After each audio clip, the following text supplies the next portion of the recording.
Родился я здесь, на Васильевском острове, в семье Николая Константиновича Рериха.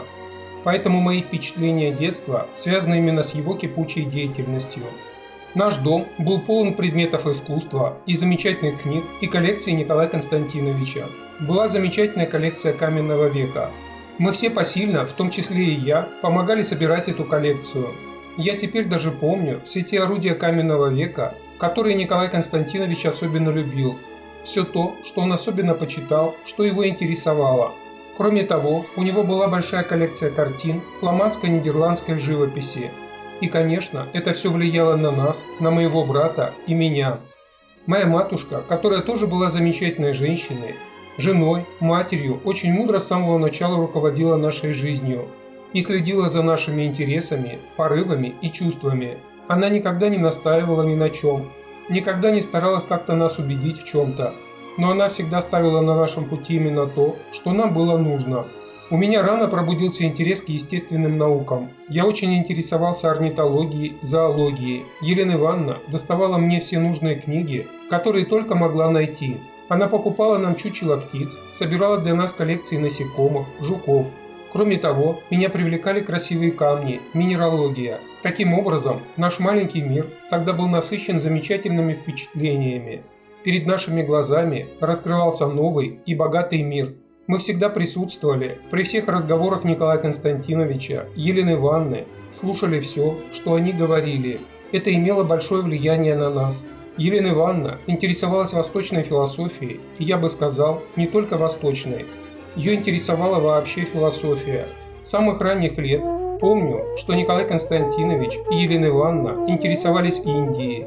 Индия занимала особое место в их жизни. Я с детских лет занимался искусством.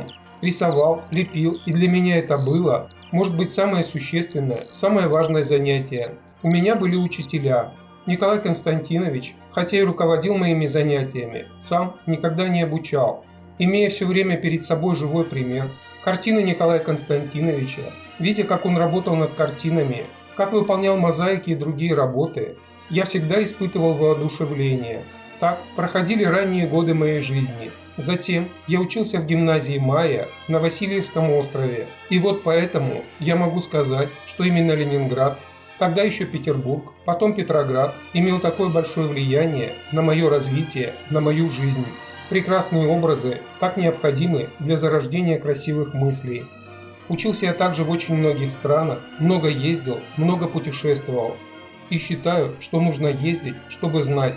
Когда мы видим близко, непосредственно, мы все воспринимаем как-то совершенно по-особому. Недаром говорится, лучше раз увидеть, чем 100 раз услышать. Поэтому всегда лучше путешествовать, бывать во всевозможных музеях, смотреть все, что вы можете увидеть, и накапливать внутреннее богатство. Я работал в Париже, Италии, путешествовал по всей Европе. Затем был в Америке, учился на архитектора. Но, конечно, никогда не забывал своего основного призвания – живописи. И всю жизнь я работал с моим отцом Николаем Константиновичем. Сотрудничество с Николаем Константиновичем для меня было главной работой. Я участвовал во всех его культурных учреждениях за границей. Мое искусство развивалось во многих странах и несет на себе следы многих стилей, многих стран, народов, исканий.